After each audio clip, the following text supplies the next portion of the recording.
نن سبا دا ځنې راپاسي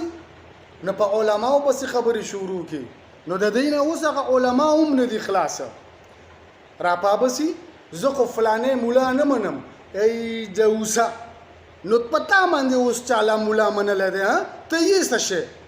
اوس به ته مولا جوړ هغه به کوي چې ته به ووایې چې دا مولا دی هغه به مولای او که ته ووایې چې دا مولا نه دی نو دا مولا نه دی مولا ته ستا د منلو او د نه منلو هېڅ ضرورت نشته مولا ته سند ملاو شوی دی او مولا ته داسې پوخ سند ملاو شوی دی چې هغه هېڅوک نشي رد کولی نبي علیه الصلاة والسلام فرمایي چې العلماء ورثة الانبیاء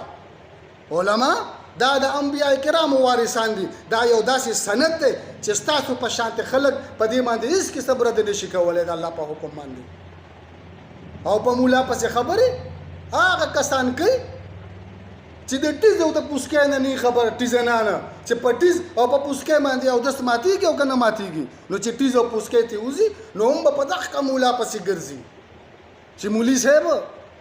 په ټیز او په پوسکې باندې او دست ماتیږي او که نه ماتیږي په دې باندې به مونږ استنجا کوو که په دې باندې به مونږ اودس کوو داسې کسان راپاسي نو په مولا پسې خبرې کوي مولیان خو خوراکونه کوي مولیان خو تش په خوراکو پسې ګرځي نو سټه دی وځه نو که مولا باندې الله خوراکونه کوي نو ته پې ولې سوځې نو ستا په خېټه ولې دړ راځي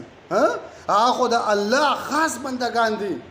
د انبیاء کرامو وارثان دي نو په هغې باندې الله خوري نو ته مولا له ورکوې څه 10,000 روپۍ نه سیوا څوک مولا له امام له تنخوا نه ورکوي او خبرې ورپسې 15 سوه کوي مولا خو خوراکونه کوي نو مولا خو خوراکونه خو ستا په تنخوا باندې خو خپل دغه خبره چې د کور هغه پیشو څوک نشي مړولی ستا په دې 10,000 باندې خو دا خو به الله رب العزت خوري نو و تپوسه نو تا څوک په سړه لیټه کې نه حسابوي نو سوځي د مولا نه او هم دغه مولا به خوري به الله به دا خوراکونه کوي او ستا به په دغه شان په خېټو باندې دړي او ځنې پکې راپاسي د مولا په سیاست کې څه کار دی نن ولې دا په تاسو باندې به حکمرانان دا ډمان او شاخیلاني دغه ټیک دغه مولا به په تاسو باندې چې دی نو حکمراني کوي د الله رب العزت په حکم باندې انشاءالله چې ته پیدا شي نو تاله دې په غوږ کې بانګ مولا وایي تا د دې کلمه مولا ښیي چې ستا په خېټه او په خمه دړي ته نظره شي نو تا مولا باندې په تا دموي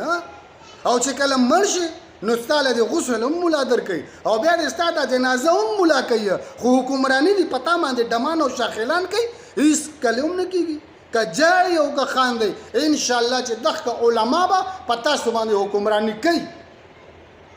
ولې چې دا دستور دی چې د اسلامي مملکت سربراه هم به عالم وي قاضي به هم عالم وي فیصله کولو والا به هم عالم وي او په دې باندې به حکمران هم عالم وي پوه شوئ